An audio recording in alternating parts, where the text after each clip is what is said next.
Hello and welcome to College Football Predictions Week 12, 2023. And last week we did really well in Week 11. We went 6-0, had a perfect sweep, even hit the the big parlay, and did a really good job. And a lot of things has happened over the weekend, and one of them was what I was telling you about. Jimbo Fisher is officially gone from Texas A&M. I guess they must be watching the channel too, and realized that you're better off with Kevin Summerlin. I mean, he was a good head coach. I don't even see where Kevin is. I don't even know if he's still in the game or not, or if he's out fishing or not. But he's definitely doing something. But Jimbo is, he just wasn't producing it. A lot of people were saying that he was riding on Jameis Winston's coattails in Florida State, and that's what led him into Texas A&M with Scott Woodward, and then who was the athletic director, and then Scott Woodward wanted him over at LSU. So fortunately for us at LSU, we dodged that bullet because I don't know. I don't know if it's the school over at Texas A&M or if it's Jimbo Fisher, but that school is pretty hard to get people to come by because it's a agriculture and military school. It's not a traditional school to begin with. It does have a lot of deep pockets as far as money goes and everything else, but we don't know what's going to happen, but we do know in Florida State, where it wasn't an agriculture or military school, that he was able to recruit well and get things going. But I mean, it was coming to an end at the end of Florida State, and that's the reason why he was throwing that lifeline into Texas A&M. Will we see Jimbo Fisher at the end of or in college football anymore? I don't know. $76 million golden parachute is pretty nice. Probably won't see that man ever again in college football, but who knows? Who knows what's going to happen? But I've been saying it ever since the Ed Orgeron effect is still in effect. All these college coaches who receive these monster paydays are now getting fired, and now these universities are suffering over it. You know, first it was Mel Tucker of Michigan State who received that monster payout. Now Jimbo Fisher is gone. So the chips are definitely falling from the Ed Orgeron effect of LSU. The Mississippi State head coach is also gone after that beating. I mean, Texas A&M won that game. It was like 51-7, 52-7. So they decided to move on with him. Georgia rolls. Georgia goes ahead and beats Ole Miss. I don't even know if that was even much of a game. I watched till about halftime and I turned it off. I mean, Georgia is just looking dominant, and man, I don't know who's going to be able to put up against Georgia. I mean, the way they played, I mean, they looked unstoppable. I mean, I know you got Michigan in there and Ohio State. But man, Florida State might have a chance too. But man, they're a really, really tough team. And man, the college football playoffs this year is going to be really interesting to watch because, man, the way Georgia played, they definitely look like the team going for the third national title in 3 years in a row. So last week we went 6-0, the first sweep of the season. So that was good. It moves us up. So we have 36 wins, 26 losses, and 1 tie. So we're climbing up to 47, 29, and 1. So we're pretty close to it, not far. Hopefully we just need a couple more sweeps, and then we can actually probably beat this level here. So I don't know. We shall see. It's going to be close. It's going to be close. Alrighty, so let's go ahead and get into Week 12. Our first game up is Michigan at Maryland.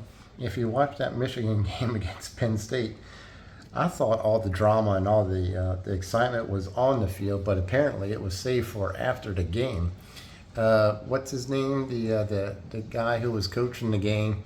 I mean, he was downright. It reminded me of what movie was it in the 90s? Was it Unnecessary Roughness? Or they were like, you got to go play for your coach because he's dying, and And he, they're giving him a speech because he's in the hospital, and he really wasn't dying, but they're all getting the team psyched up because you got to go in there and you got to do this and that, and that's what it reminded me of. The coach was like crying, his ball in his eyes. I thought the way it was, I thought Jim Harbaugh like cried, or like died. I was like, wait, what happened to Jim? I know he was suspended, but man, the way he was talking, it was like he died or something. It was so crazy. So Michigan is going to Maryland this week. It's at 11 a.m. It's minus 19 and a half. I really like Michigan to keep on rolling. They're playing, they got Michigan and against the world pretty much mentality.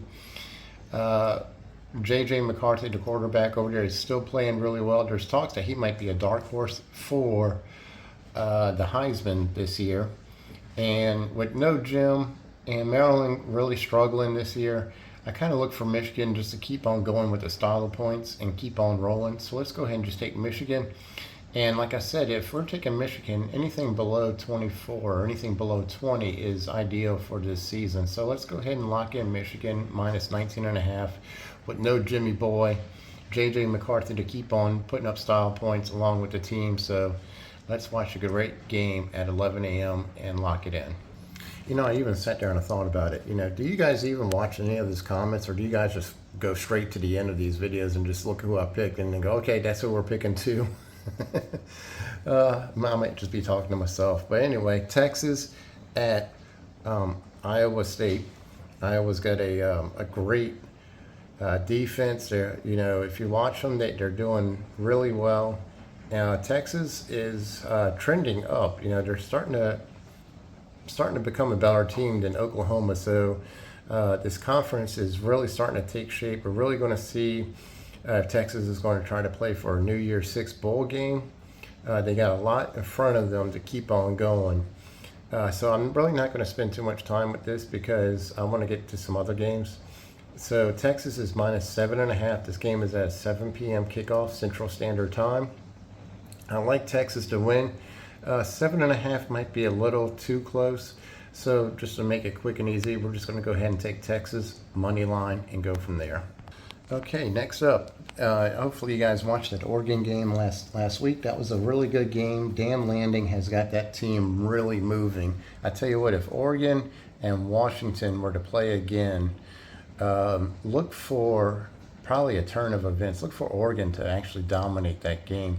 Speaking of dominant, Oregon State is playing Washington. I don't know if they're playing at home or not. I don't know where they're playing at.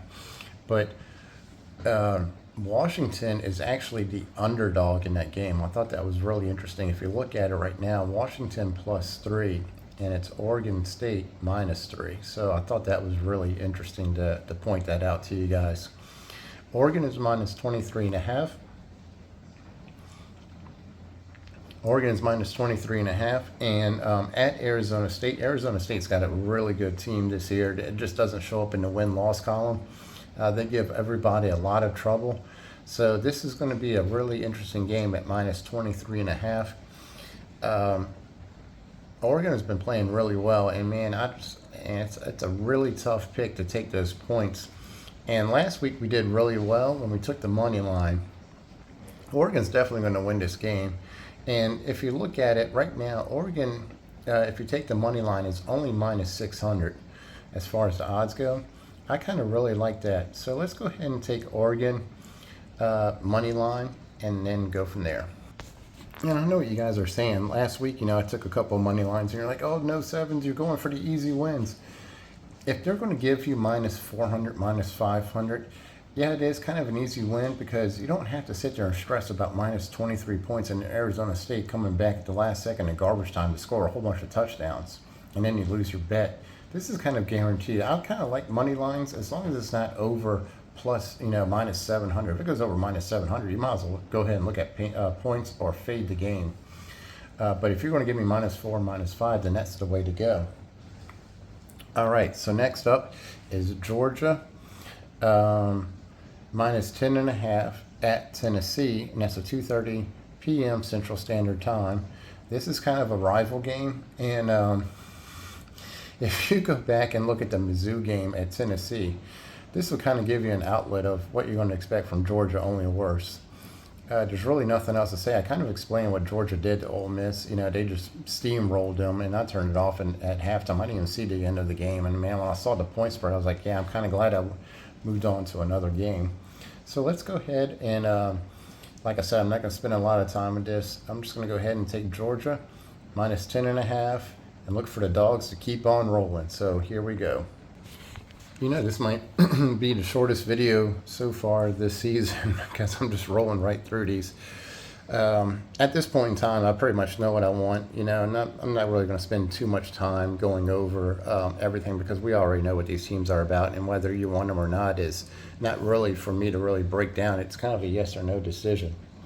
So next up is Georgia State at LSU. LSU is minus 30.5. If you look at that game last week against Florida, it was a pretty close game, and then in the fourth quarter, they went ahead and they just totally destroyed Florida. I mean, it was just unstoppable.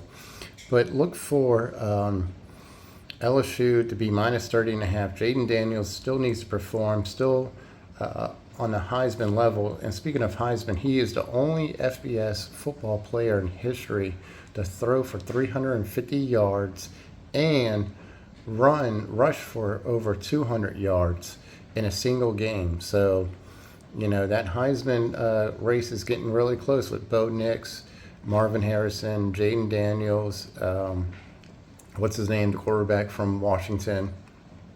It's all going to come down. So it's definitely going to be interesting to see how that ends.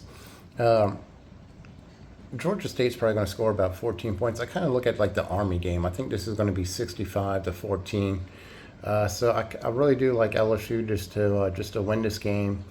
After this, they got Texas A&M, and then after that, their season's over until they find out where to go for a bowl game. So really look for LSU to win in a dominant fashion at home.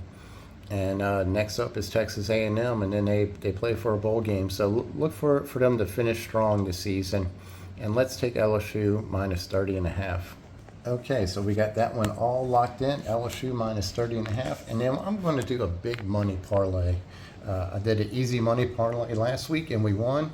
Like I said, if you threw $20 on it, I think you won about $60, $80, or you can throw $200 on there. Like some people I know hit, and you guys made some really good money. So congratulations on winning about $4,000 or $5,000. So we have Michigan minus 19.5, Penn State money line, Georgia minus 10.5, Oregon money line, Ohio State money line, LSU minus 30.5, Texas money line. And the recap, we have Michigan minus 19.5 for 11 a.m. 7 p.m. is Texas money line, Oregon money line, Georgia minus 10.5, and LSU minus 30.5. And if you notice, this is 5 games, not 6, because I really didn't see anybody I really liked this week as far as going for that 6 team. So I feel comfortable with the 5 we have, and hopefully we have another great winning week, go undefeated, and now put us one step closer to getting, trying to reach that goal of 47, 29, and 1 that we were able to do last year.